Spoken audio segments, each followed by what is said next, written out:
आज का टॉपिक रहेगा नियंत्रक एवं महालेखा परीक्षक। फिर इसके बाद पढ़ेंगे राज्यपाल के बारे में। क्लियर है? अच्छा, नियंत्रक एवं महालेखा परीक्षक, सबसे पहली बात ये होते कौन है, क्या आप जानते हैं? चलिए, कैग, ठीक है, कैग जिसे बोलते हैं ना, इंग्लिश में बोलते हैं CAG। चलिए आर्टिकल 148 पे आते हैं और यहीं से स्टार्ट करते हैं, फिर देखते हैं कौन है। नियंत्रक एवं महालेखा परीक्षक के संबंध में आर्टिकल 148 में क्या कहा गया, बताइए। 148 में क्या है? क्या नियुक्ति? ठीक है, नियुक्ति होगी किसकी? नियंत्रक एवं महालेखा परीक्षक की नियुक्ति होगी 148 आर्टिकल के तहत, ठीक है, जिसे कैग बोलते हैं। अच्छा, वर्तमान में CAG कौन है? नियंत्रक एवं महालेखा परीक्षक गिरीश चंद्र मुर्मू हैं। दिमाग में बैठा लीजिए, गिरीश चंद्र मुर्मू, ठीक है, वर्तमान में ये हैं। इनकी नियुक्ति कौन करता है, ये बताइए। नियुक्ति कौन करता है महालेखा परीक्षक की? नियंत्रक एवं महालेखा परीक्षक की नियुक्ति कौन करता है? राष्ट्रपति,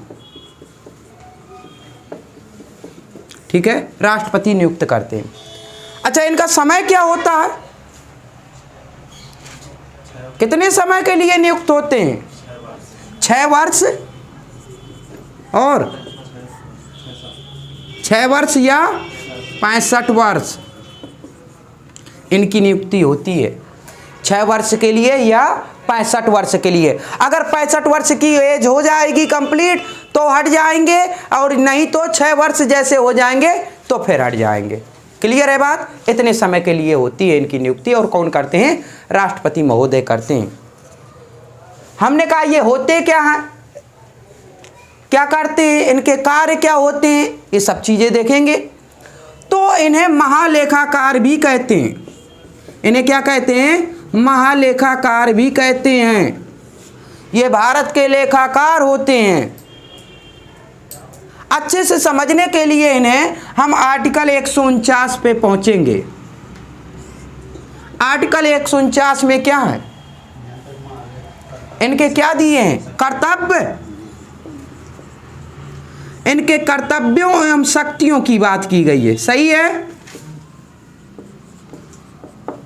कर्तव्यों एवं शक्तियों की बात की गई है। किसके? कैग की बात की गई है। क्या कर्तव्य है, क्या शक्तियां हैं इनके पास, इसके बारे में जानेंगे, तब तो हमें पता चलेगा कि हाँ इनमें क्या चीज़, क्या खासियत है, क्यों इन्हें अहमियत देते हैं। तो देखिए इनके कर्तव्य एवं शक्तियां क्या होती हैं। एक जो महालेखाकार होते हैं ना, नियंत्रक एवं महालेखा परीक्षक, क्या कर्तव्य होते हैं, क्या कार्य करते हैं, ये बताइए।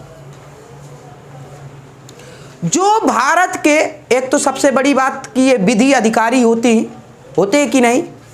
ये विधि अधिकारी होते हैं एक तरीके से, ये भी, ठीक है। अच्छा, जो कंपनियां होती हैं ना, सरकारी कंपनियां, उनका लेखा जोखा जो होता है ना, वो चेक करना। जो भी सरकारी कार्य होते हैं उनका लेखा जोखा रखना, ठीक है। ये सब हिसाब किताब देखते हैं, जाते हैं देखने। एक नॉर्मल सी बात कहीं भी होता है, सरकारी स्कूल होते हैं या कोई भी संस्था होती है, ऑडिटिंग होती है कि नहीं होती? वो छोटे छोटे व्यक्ति करते हैं, लेकिन हेड कौन होता है? ये होते हैं नियंत्रक एवं महालेखा परीक्षक। क्लियर है? हमने कहा कि चाहे केंद्र सरकार हो या केंद्र की बात हो, चाहे राज्य की बात हो, जितने भी सरकारी संस्थाएं वगैरह होती हैं उनमें जो लेखा जोखा होता है, उनका हिसाब किताब ये देखते हैं। कहीं भी कोई गड़बड़ी पाई जाती है तो ये छापा डालते हैं और उन्हें पनिशमेंट दिया जाता है अगर गड़बड़ी पाई जाती है तो बात समझ गए होंगे। जो भी सरकारी चाहे बड़ी बड़ी कंपनियां हों और चाहे छोटी छोटी संस्थाएं हों, ये कहीं भी जा सकते हैं, उनका लेखा जोखा देख सकते हैं। ये चीज़ है, ये पावर होती है इनके पास। महालेखा परीक्षक एक और होती है, एक समिति का नाम सुना होगा, लोक लेखा समिति का नाम सुना क्या? लोक लेखा समिति का नाम सुना है? लोक लेखा समिति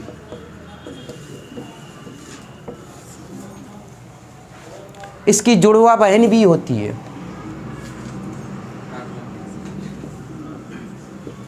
प्राक्कलन समिति बोलते हैं उसे, ठीक है, ये जुड़वा बहन है। लोक लेखा समिति में कितने सदस्य होते हैं, प्राक्कलन समिति में कितने सदस्य होते हैं, ये भी जानकारी होनी चाहिए। बताइए लोक लेखा समिति में कितने सदस्य होते हैं? लोक लेखा समिति में कुल सदस्यों की संख्या होती है 22, और 22 में कौन कितने होते हैं बताइए? 15 सदस्य लोकसभा से होते हैं और 7 सदस्य जो होते हैं वो राज्यसभा से होते हैं।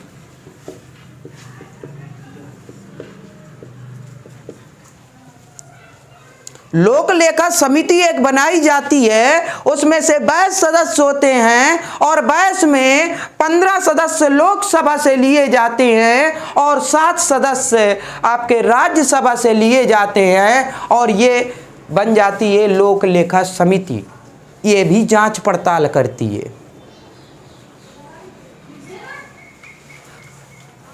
साथ में लोक लेखा समिति का एक और कार्य होता है, जो ये ऑडिटर होते हैं ना, कौन?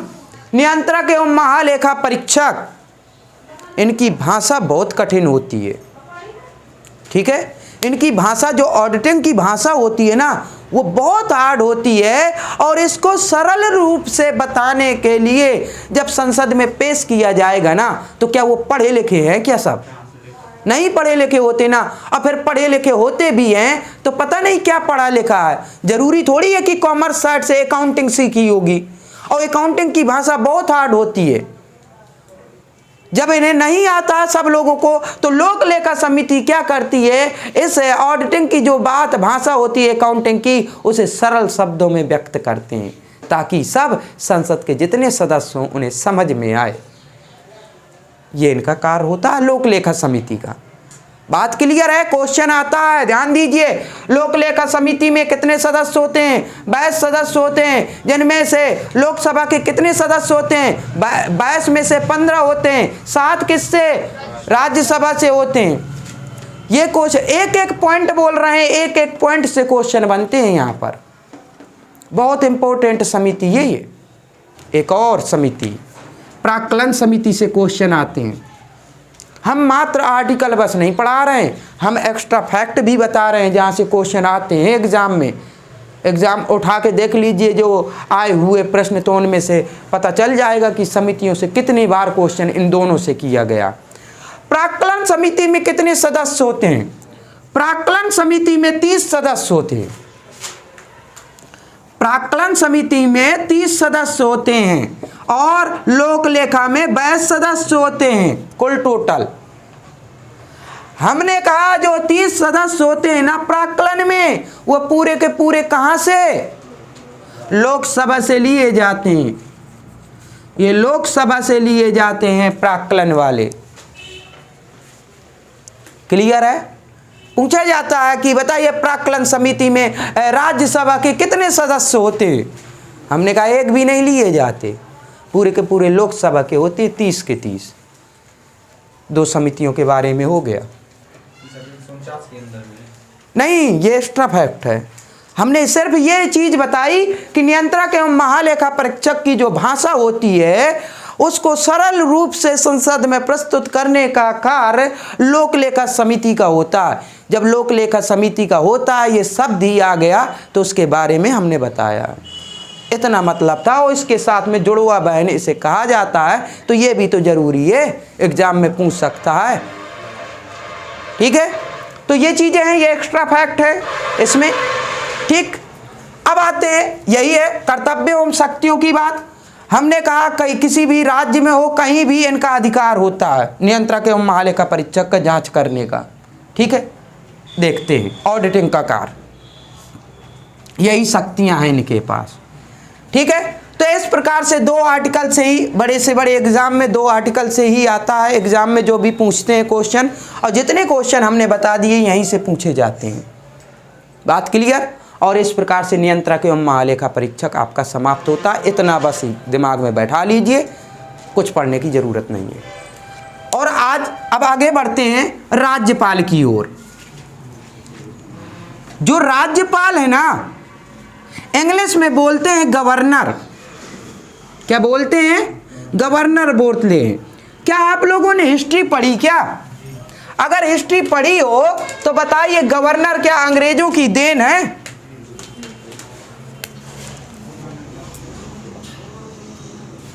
राज्यपाल जो ये शब्द है गवर्नर, ये अंग्रेजों की देन है। हमने कहा तो सबसे पहले गवर्नर बने थे, बंगाल के गवर्नर कौन थे? बंगाल के गवर्नर, हाँ गवर्नर रॉबर्ट क्लाइव थे। 1758 में पहली बार बने थे। 1757 में पहली बार बने थे रॉबर्ट क्लाइव, और इसके बाद 60 तक रहे थे, फिर चले गए थे, फिर 65 में आए थे तो 65 में रहे। तो ये बंगाल के गवर्नर थे। फिर बाद में इस पद को क्या कर दिया गया? गवर्नर जनरल बना दिया गया, और पहले गवर्नर जनरल हुए वारेन हेस्टिंग।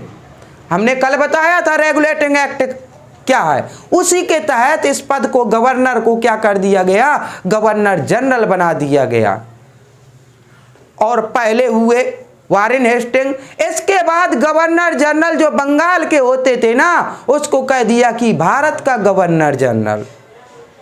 और भारत का गवर्नर जनरल 1833 चार्टर्ड एक्ट के तहत 1834 से हो गया, और पहले भारत के गवर्नर जनरल हुए विलियम बेंटिंक हुए। क्लियर है? इतनी सी बात है। ये हिस्ट्री की बात है, ठीक है, हिस्ट्री में पढ़ेंगे लेकिन जानकारी तो होनी चाहिए ना, ये चीज हो गई। तो राज्यपाल, और राज्यपाल जिस प्रकार हमने राष्ट्रपति के बारे में पढ़ा ना, ऐसे ही राज्यपाल के बारे में पढ़ना है। यहां से क्वेश्चन पूछे जाते हैं। तो स्टार्ट करते हैं आर्टिकल 153 से। चलिए तो 152 भी तो हो जाए, ठीक है, 152 हो जाए, फिर 153 पढ़ते हैं। नहीं, भाग हो गया चेंज। अब भाग आपका हो गया भाग 6, और इसे कहेंगे कि राज्य। अभी तक पढ़ते रहे संघ, अब भाग 6 हो गया राज्य। अब राज्य पढ़ेंगे, ठीक है। और राज्यपाल के बारे में यहीं से स्टार्ट होता है, जैसे राष्ट्रपति से स्टार्ट हुआ था क्या, भाग 5। तो राष्ट्रपति का आर्टिकल कौन सा बताइए? 52 से स्टार्ट हो गया था। क्लियर है? ऐसे ही 153 से स्टार्ट हो जाएगा, लेकिन 152 जानना जरूरी है। 152 में क्या है बताइए? 152 में दिया है राज्य की परिभाषा, और ये एग्जाम में पूछ देता है। तो हमने अभी तक पढ़ा कि राज्य की परिभाषा कितने आर्टिकलों में पढ़ ली? एक 12 आर्टिकल में राज्य की परिभाषा, एक 36 आर्टिकल में राज्य की परिभाषा, एक 152 आर्टिकल में राज्य की परिभाषा।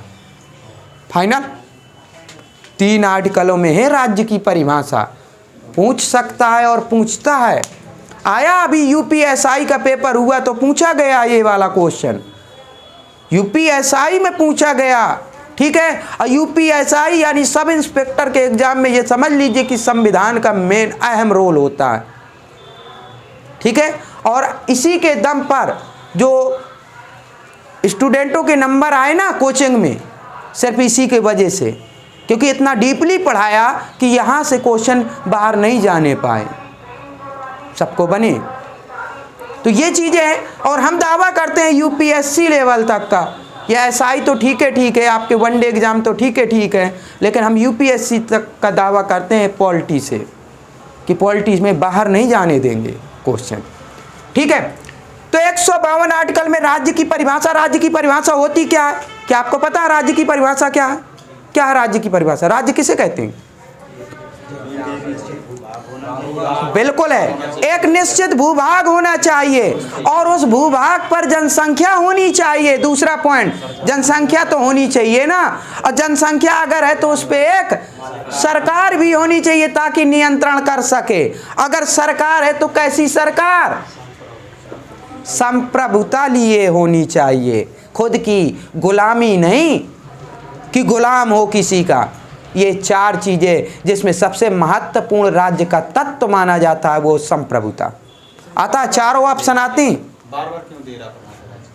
अब राज्य शुरू हो गया ना, नहीं 12 में भी था, 36 में भी था। तो वो पहले मौलिक अधिकार के अनुसार, फिर नीति निर्देशक तत्व में ये कहा गया कि अब ये राज्य के कर्तव्य है। तो राज्य के कर्तव्य है तो पहले राज्य के बारे में तो समझिए कि राज्य क्या है, कि हम कर्तव्य बस जान ले, ये पता नहीं चले कि किसके कर्तव्य। तो राज्य का मतलब क्या कहा गया, ये मतलब है। इस वजह से कहा गया हमें मौलिक अधिकार मिले ना, तो हम कहाँ रहते हैं, एक राज्य के अंतर्गत ना, तो पहले बता दिया गया कि राज्य क्या है। अब भाग 6 शुरू हुआ राज्य, तो फिर कहा गया कि राज्य तो समझिए पहले, आप आगे पढ़ना स्टार्ट कर रहे हैं, पहले राज्य तो समझ लीजिए, ये चीज है, इस वजह से कहा गया। ठीक है, तो आर्टिकल 152 में राज्य की परिभाषा। अब आर्टिकल 153 में क्या कहा गया? ठीक है, पद की व्यवस्था की गई है।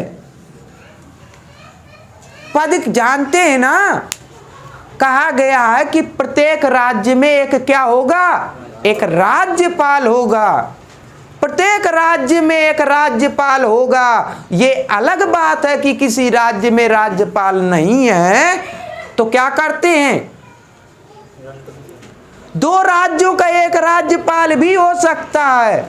अभी कुछ दिनों तक कौन रही, आनंदीबेन पटेल रही, कहाँ, यूपी और एमपी के। क्लियर है, 2 के भी हो सकते हैं। किसी कारणवश अगर किसी राज्यपाल की मृत्यु हो जाती है तो कार्यभार सौंप दिया जाता है। एक राज्यपाल एक नहीं 2 3 राज्यों तक के राज्यपाल हो सकते हैं आवश्यकता पड़ने पर। और इनका वेतन कौन निर्धारित करेंगे, राष्ट्रपति निर्धारित करेंगे कि कितना देना है। भाई गवर्नर बने, यहाँ के गवर्नर है इस राज्य के, तो वेतन तो उन्हें मिलेगा, प्लस उस राज्य के भी हो गए। अब 2 राज्य संभाल रहे हैं तो वेतन ये उसके यानी राष्ट्रपति महोदय के स्वविवेक पर होता है कि वो क्या सोच रहे हैं। भार ज्यादा पड़ रहा है तो वेतन क्या उस राज्यपाल का भी इस राज्यपाल में मिल जाएगा, यानी जितना इस राज्य को मिलता है उतना वहां से भी मिलेगा, दोनों का भी मिल सकता है, या एक का ही मिले या कुछ और बढ़ा दिया जाए, ये राष्ट्रपति के ऊपर निर्भर करता है। नहीं नहीं ऐसा कुछ नहीं है, ये राष्ट्रपति के ऊपर निर्भर करता है कितना निर्धारित करते हैं, ये चीज होती है। राष्ट्रपति के ही तो ये प्रसाद पर्यंत रहते हैं राज्यपाल। बताइए किसके प्रसाद पर्यंत है, राष्ट्रपति के प्रसाद पर्यंत है। जब तक प्रसाद रहेगा तब तक रहेंगे, अन्यथा कोई ये नहीं चाहेगा कि मैं राज्यपाल ना रहूं। व्यक्ति ये बताइए है किसका, राष्ट्रपति का। राष्ट्रपति जैसे कहेंगे वैसे तो करेंगे, और नहीं तो क्या दूसरे की कमी है क्या? अगर आप नहीं सही से करेंगे, उत्तरदायित्व यानी आप किसके प्रति उत्तरदायी होते हैं, राज्यपाल किसके प्रति, राष्ट्रपति। राष्ट्रपति जैसा कहेंगे वैसे तो करना पड़ेगा ना।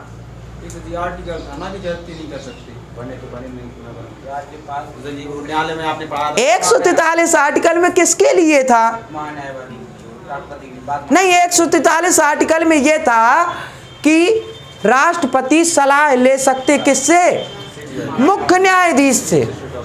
मुख्य न्यायाधीश से वो स्पष्ट है, उनके बीच की बात है राष्ट्रपति की। उनको तो सैलरी मतलब जैसे आप कह रही जैसे मतलब सीजीआई होता है तो जैसे के सामने अगर वो उसका भार संभालेगा तो उसका वेतन मिला करता है उसको, उसमें है व्यवस्था, इसमें नहीं है।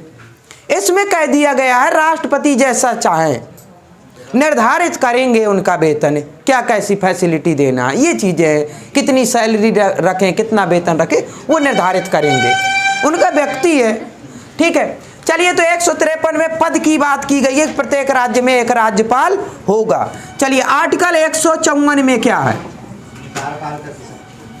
ठीक है। राज्य की, अब राज्य चलने लगा ना, राज्य की कार्यपालिका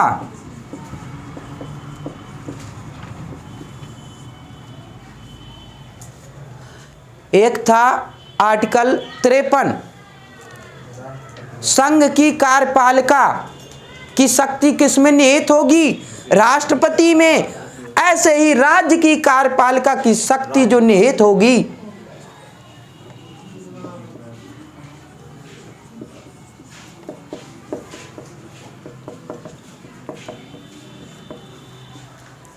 किसमें निहित होगी?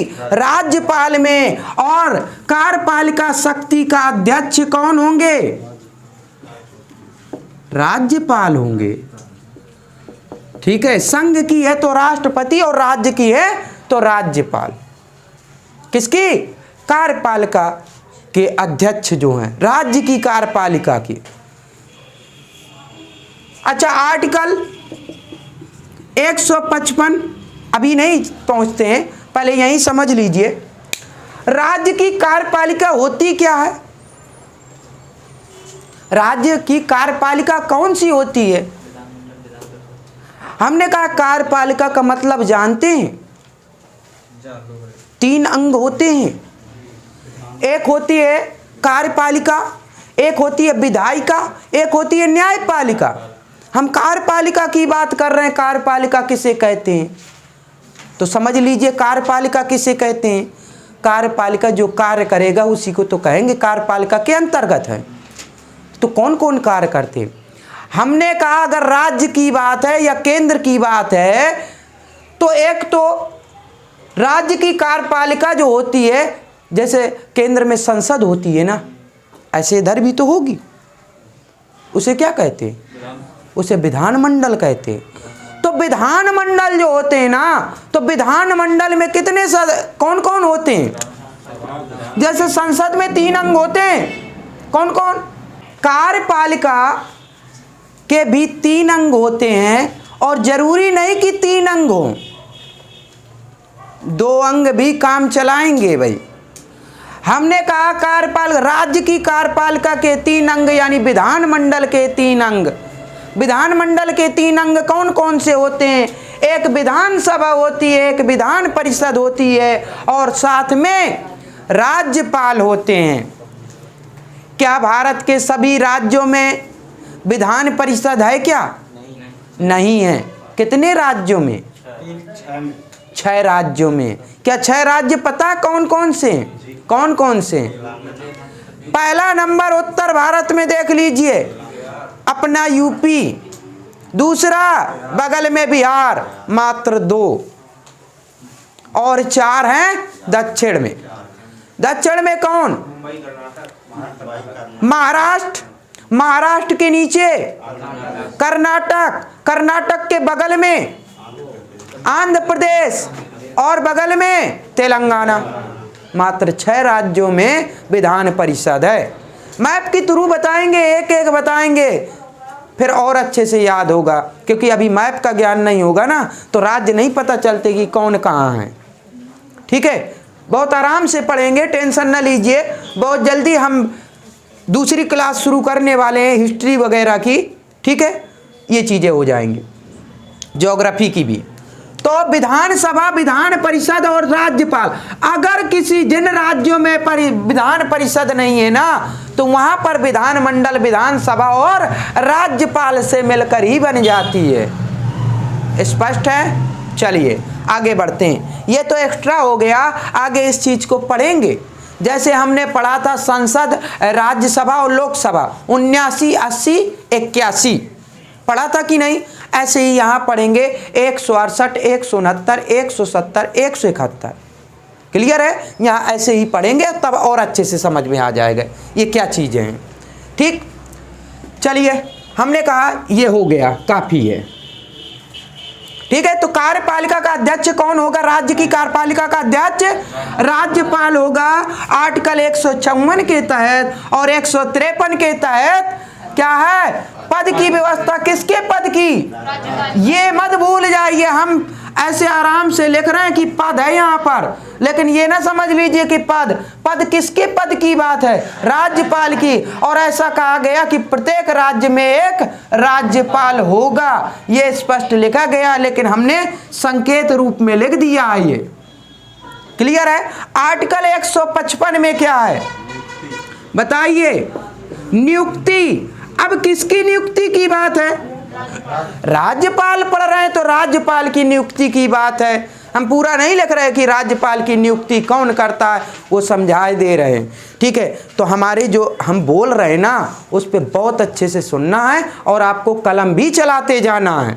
जो हम बोले कलम जरूर चलाते जाया करिए, ठीक है। ये ना मानिए कि बस इतने में काम चल जाएगा। जो बोल रहे हैं ना वो बहुत इंपॉर्टेंट चीजें हैं।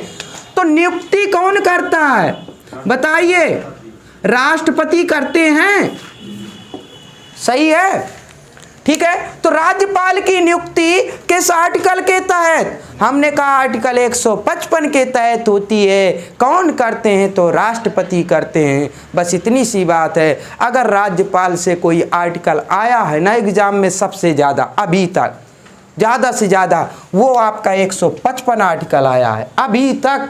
अगर ओवरऑल हम औसत निकालें ना तो सबसे ज़्यादा, या बहुलक निकालें, बहुलक जानते हैं क्या, स्टैटिस्टिक्स पढ़ेंगे सांख्यिकी में तो आप पढ़ेंगे मीन मीडियन मोड, माध्य माध्यिका और बहुलक पढ़ेंगे मैथ में, तो होता बहुलक क्या होता है, हम तो सब चीज की जानकारी देंगे। क्या होता है बहुलक, जो बार बार आता उसी को तो कहते हैं बहुजक, कहते हैं ना बहुजक, वही है बहुलक। ये समझ लीजिए, उसे इंग्लिश में बोलते हैं मोड। एक बार मना किया कि आप ना आइए कोचिंग में, अब बार बार आ रहे हैं तो उसे क्या कहेंगे, बहुजक कहेंगे कि नहीं, वही बहुलक होता है, ठीक है। चलिए आगे देखें, ठीक। तो आर्टिकल 155 के तहत राज्यपाल की नियुक्ति, और नियुक्ति कौन करते हैं, राष्ट्रपति महोदय करते हैं। चलिए, और इसके बाद आर्टिकल 156 में बताइए पदावधि। तो बताइए पदावधि कितने दिन की होती है, बताइए राज्यपाल की पदावधि, ठीक है, सामान्यतया 5 वर्ष के लिए होती है, ठीक है, सामान्यतया 5 वर्ष के लिए होती है। और किसके प्रसाद पर्यंत, राष्ट्रपति के प्रसाद पर्यंत। लेकिन सामान्यतः लिया जाता है कितने वर्ष के लिए, तो 5 साल के लिए। लेकिन अगर गड़बड़ी करते हैं तो कभी भी अपना प्रसाद राष्ट्रपति जी ले सकते हैं और ये एक तरफ हो जाएंगे, ठीक है। क्या चीज, देखिए वो धार्मिक चीज एक अलग है, ये धार्मिक नहीं है, ये कानून के आधार पर है। मतलब कि राष्ट्रपति जी एक बार किसी के ऊपर प्रसाद दे देंगे तो हमेशा बना रहे, वो तो हो जाएंगे तानाशाह। राज्य में वो तानाशाही हो जाएंगे। और तानाशाही जानते हैं गवर्नर की शक्ति, गवर्नर की शक्ति जानते हैं क्या होती है राज्यपाल की, ऐसी ऐसी शक्तियां हैं कि जो राष्ट्रपति के पास नहीं है। अब समझ लीजिए, अगर पता चले ना, पता चले कि राष्ट्रपति को अगर कुछ दिनों के लिए अंडरग्राउंड कर दें, राष्ट्रपति महोदय को कुछ दिनों के लिए अंडरग्राउंड कर दें, मान के चलिए 10 दिन के लिए अंडरग्राउंड, राष्ट्रपति कहीं चले गए या अंडरग्राउंड हो गए, अब गवर्नर को छूट हो गई, उसे पता चल गया कि 10 दिन कोई हमें कुछ नहीं कर सकता, तो पता चलेगी कि जितनी फोर्स होगी ना राज्य में पूरी लगा देगी, जिसको मारना उसको मारिए, जो करना है करिए, कोई कुछ नहीं कर सकता, ये समझ लीजिए। तो उसकी शक्ति ये है। राष्ट्रपति के ऊपर तो महाभियोग लग जाएगा, राष्ट्रपति के ऊपर तो 61 आर्टिकल के तहत महाभियोग लग जाएगा, लेकिन राज्यपाल के ऊपर क्या लगेगा, हमारे संविधान में उल्लेख नहीं है कि कैसे हटाएं। तो राज्यपाल की ये शक्ति है, उल्लेख ही नहीं, कोई हटा ही नहीं सकता, कोई माई का लाल नहीं है जो राज्यपाल को किसी भी राज्य से हटा दे। तो हमने कहा क्या है उसके पास, उसके पास एक आशीर्वाद है, किसका, राष्ट्रपति का है कि जाओ जो करना हो करो। लेकिन ऐसा होता है क्या, राष्ट्रपति की अनुपस्थिति में नहीं, राष्ट्रपति हैं भी, अगर राष्ट्रपति नेग्लेक्ट कर रहे हैं कि करने दो भाई, मेरा व्यक्ति है, जो करना हो करो, लो कुछ नहीं होने वाला उसका, चाहे मुख्यमंत्री हो, चाहे जो जितना बोलते रहें, कुछ नहीं होने वाला। ये समझ लीजिए, राज्यपाल का कोई कुछ नहीं कर सकते। अब राज्यपाल के कोई व्यक्ति हो, कुछ भी कार्य करें, इस वजह से तो उस राज्य का वहाँ पर राज्यपाल नहीं बनाया जाता, दूसरे राज्य का बनाया जाता है। नहीं पता चलेगा कि उसके घर वाले हैं ना, आतंक काट देंगे और कोई कुछ नहीं कर पाएगा। अभी पढ़ेंगे ना आर्टिकल आगे, क्षमादान, राज्यपाल छुड़ा लेंगे। अच्छा, राष्ट्रपति के ऊपर कितने भी बड़े केस कितने भी लगे हों, उनको सजा नहीं हो सकती, पुलिस आ नहीं सकती उनके पास, जब तक वो राज्यपाल है। जब तक वो राज्यपाल है तब तक कोई कुछ नहीं बोल सकते, पुलिस आ ही नहीं सकती, कोई सेना आ ही नहीं सकती, मुखिया होते हैं। आप ये तो समझ लीजिए कि तीनों सेनाओं का हेड कौन होते हैं? राष्ट्रपति होते हैं। जब तीनों सेनाओं के हेड राष्ट्रपति होते हैं तो उन्हीं के तो व्यक्ति हैं, वही तो निगरानी के लिए रखे कि भाई राज्य में बताते जाना जो होते जाए, बाकी हमारी पूरी शक्तियों का प्रयोग करिए राज्य में। ये चीजें होती हैं, ठीक है। तो पदावधि सामान्यतः 5 वर्ष के लिए होती हैं, ठीक है। आर्टिकल 157 के तहत बताइए, आर्टिकल 157 में क्या है?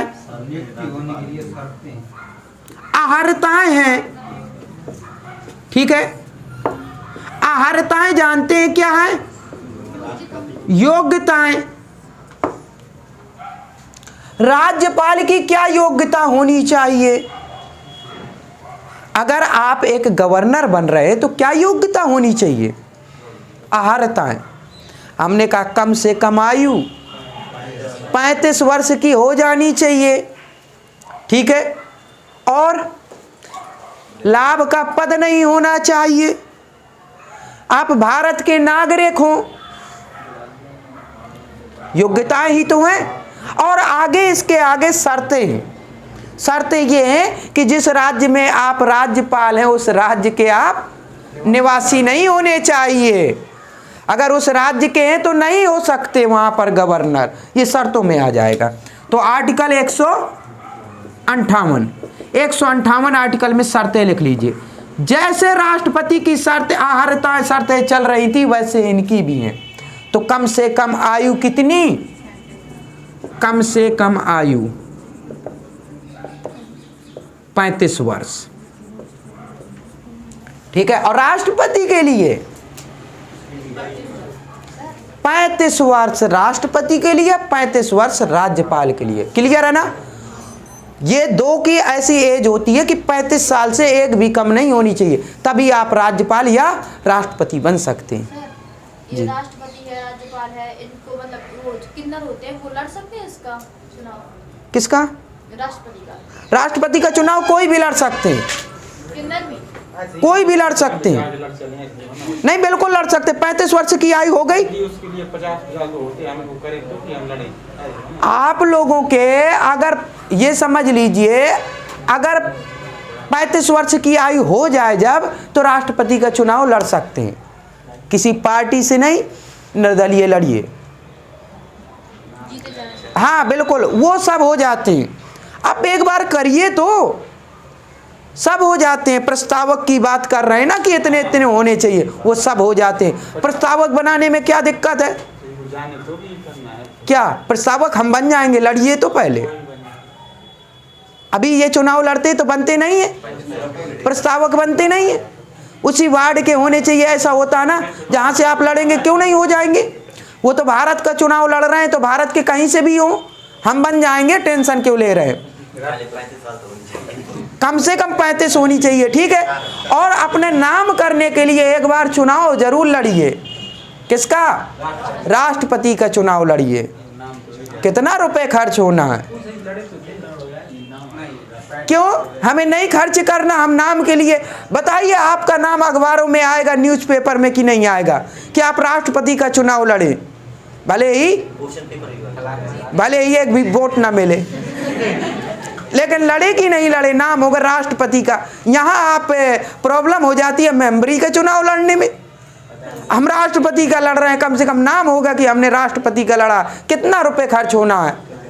लगभग 15,000 रुपए लगते हैं। हाँ, सिक्योरिटी 15,000 बस जमा कर दीजिए, कोई दिक्कत नहीं, लड़िए। एक बार 5 साल में एक बार लड़िए, फिर 5 साल आएंगे, फिर लड़िए दोबारा। जैसे इंसान में जाएगी फिर ऐसे में भी तो एक रिकॉर्ड बनेगा ना, 2 4 5 बार। अब 35 के बाद हम 70 तक जीते, 80 तक जीते तो काफी बार चांस मिलेगा। कभी कभी किसी को तो दया आएगी ना, कोई पार्टी देगी ना, कहेगी कि चलिए ठीक है, चलिए आगे बढ़ते। यही तो होता है। ठीक है, चुनाव चलिए। और राष्ट्रपति के बाद बता दी थी हमने कैसे चुनाव होता है। ठीक है, नहीं यही तो खासियत है। प्रधानमंत्री का नहीं लड़ सकते आप लोग, कोई भी नहीं प्रधानमंत्री का लड़ सकते, सांसदी का लड़ सकते हैं। ठीक है, प्रधानमंत्री का चुनाव नहीं होता है, सांसदी का चुनाव होता है। जब आप सांसद बन जाएंगे, आपकी छवि बहुत बेहतरीन होगी आपकी पार्टी में, तो वो लोग आपको चुन लेंगे कि हमारा मुखिया ये है, तब वो नियुक्त होते हैं, चुने नहीं जाते, वो नियुक्त किए जाते हैं। प्रस्तावक और अनुमोदक को जो होते हैं 50-50, तो सर जी वो मतलब जनता मंत्री जो वहाँ पर रहती है वो आदमी बनेगा। सब हो जाते हैं, यहीं से हो जाते हैं। ऐसा हर चुनाव में होता है। ठीक है, क्लियर है, आगे बढ़े। ठीक है, 158 आर्टिकल में शर्तों की बात की गई है। शर्तें क्या हैं? भारत का नागरिक होना चाहिए, वही चीज है। अगर भारत के नागरिक नहीं है तो नहीं बन सकते, चुनाव नहीं लड़ सकते। इसमें चुनाव की बात ही नहीं है। चुनाव की बात है क्या? राज्यपाल का चुनाव होता है क्या? सीधी सी बात है, कौन नियुक्त करते हैं? 155 आर्टिकल सीधे नियुक्त करते हैं। तो ध्यान दीजिए, जो राष्ट्रपति से संबंध होंगे ना, जिसके हमने कहा था ना, जिसके संबंध अगर राष्ट्रपति से है ना, वो आम इंसान नहीं है। पता चले कि राष्ट्रपति को आप भागे, आपको किसी भी राज्य का राज्यपाल नियुक्त कर दिया, ठीक है, तो किस्मत खुल गई। चलिए, तो ठीक है, 158 आर्टिकल के तहत शर्तें हैं। आर्टिकल 159 आर्टिकल बताइए, शपथ की बात की गई है, शपथ की बात की गई है। चलिए, शपथ है तो शपथ कौन दिलाते हैं? अच्छा, हर चीज राष्ट्रपति ही करेंगे क्या? बताइए कौन दिलाते हैं? राष्ट्रपति दिलाते हैं, नियुक्ति राष्ट्रपति करते हैं, ध्यान दीजिए। लेकिन शपथ कौन दिलाते हैं? सुप्रीम कोर्ट के। राष्ट्रपति को शपथ कौन दिलाते हैं? भारत के मुख्य न्यायाधीश सुप्रीम कोर्ट के। तो राज्यपाल को शपथ कौन दिलाएंगे? जिस राज्य में होंगे उस राज्य के। तो राज्य में कौन होते हैं? न्यायालय, हाई कोर्ट। तो उच्च न्यायालय के मुख्य न्यायाधीश यहाँ पर शपथ दिलाते हैं। क्लियर है? यहाँ से क्वेश्चन पूछे जाते हैं, ध्यान दीजिए। उच्च न्यायालय, उच्चतम नहीं, उच्च न्यायालय के मुख्य न्यायाधीश।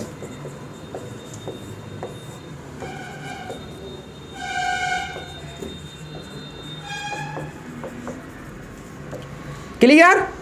तो राज्यपाल को शपथ दिलाते हैं उसी राज्य के जो हाई कोर्ट होता है, उच्च न्यायालय के मुख्य न्यायाधीश शपथ दिलाते हैं। यदि मुख्य न्यायाधीश ना हो, बताइए, यदि मुख्य न्यायाधीश हो ही ना उस समय, तब शपथ कौन दिलाएंगे? अन्य न्यायाधीश। तो ध्यान दीजिए, मुख्य न्यायाधीश नहीं है तो उस न्यायालय में जो वरिष्ठ होगा, जो वरिष्ठ न्यायाधीश होगा, अन्य में भी होंगे ना, जो वरिष्ठ होगा वो दिलाएंगे। क्लियर है बात? ये क्वेश्चन पूछा जाता है। यदि मुख्य न्यायाधीश नहीं है तब उसके बाद जो पद होता है ना, वरिष्ठ न्यायाधीश, उसका जो नंबर आता है ना, इसमें जो एक चीज और समझ लीजिए, मुख्य न्यायाधीश कैसे बनते हैं, इनका एक क्रम होता है। जैसे भारत के मुख्य न्यायाधीश कैसे बनते हैं, तो क्रम होता है, क्रम बाई, जो पहले आएगा पहले बनेगा, जो सबसे वरिष्ठ होगा वही बनेगा। अगले जो मुख्य न्यायाधीश होंगे तो उनका नंबर पहले से तय होता है कि इन्हीं का आएगा नंबर, फिर उन्हीं का आएगा नंबर, ऐसा तय होता है। जो वरिष्ठ होते हैं उन्हीं को बनाया जाता है, जैसे वो रिटायर हो जाते हैं। ठीक है, ये चीज है। तो ये क्लियर हो गया। 159 भी क्लियर होता है। इसके बाद आते हैं 160 पर। महत्वपूर्ण आर्टिकल है 160, समझ लीजिए। क्या है 160 में? 160 में नहीं था वो जो खत्म हो गया वो आ रहा है अचानक से 160 आर्टिकल में क्या? अच्छा 161 आर्टिकल में क्या है? क्षमा आदि की 72 आर्टिकल में क्या है? 72 आर्टिकल में राष्ट्रपति के क्षमादान की बात की गई। वही एक आर्टिकल एक कम हो जाता, 72 से क्या एक कम किए करेंगे ना तो 61 आता है। वो एक कम ना करिए कि 72 के बाद 71 आता है, लेकिन क्रम की बात कर रहे हैं। ठीक है, तो 161 में क्षमादान है। ठीक है, क्षमादान है। लेकिन 60 में क्या है? रिक्ति की बात की गई है। अच्छा, रिक्ति की बात, कैसी रिक्ति?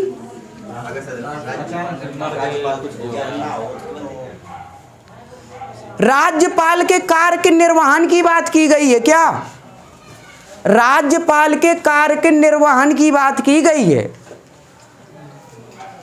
देख लीजिए, राज्यपाल के कार्य के निर्वहन की बात की गई है, और जो कि 171 में, जो कि 171 में क्या है? वो सॉरी 71 में ओनली, 71 में ओनली हमने पढ़ाया राष्ट्रपति के उसमें ये हाल है। 71 में ओनली क्या है? राष्ट्रपति के निर्वहन की बात की गई है कार्यों की। ऐसे राज्यपाल के कार्य के निर्वहन की बात की गई है यहाँ पर। ठीक है, ये आर्टिकल नहीं, ये आर्टिकल की बात कर रहे थे, बहुत इंपॉर्टेंट है। एक आपका 155, एक 161 जो याद करने योग्य है, बिल्कुल याद होना चाहिए। ठीक है, ये इसे तो छोड़िए, कोई बात नहीं है, आप लिख लीजिए, रिक्ति नहीं है यहाँ पर। राज्यपाल के निर्वहन की बात की गई है ना, कार्य के निर्वहन की बात की गई है। ठीक है, राज्यपाल के कार्य के निर्वहन। ठीक है, ये बात की गई है, इसे छोड़िए, ये कोई मतलब की चीज नहीं है आप लोगों के। आप तो सिर्फ ये याद करिए, आर्टिकल 161 ये है इंपॉर्टेंट। 155, 153। ठीक है, राज्यपाल में 3 आर्टिकल महत्वपूर्ण। सबसे पहले 153, 155 और इसके बाद 161 की बात करते हैं। 3 आर्टिकल तो आपको आना चाहिए, और अब आपको अच्छी तैयारी करना है तो फिर ये आर्टिकल भी आने चाहिए।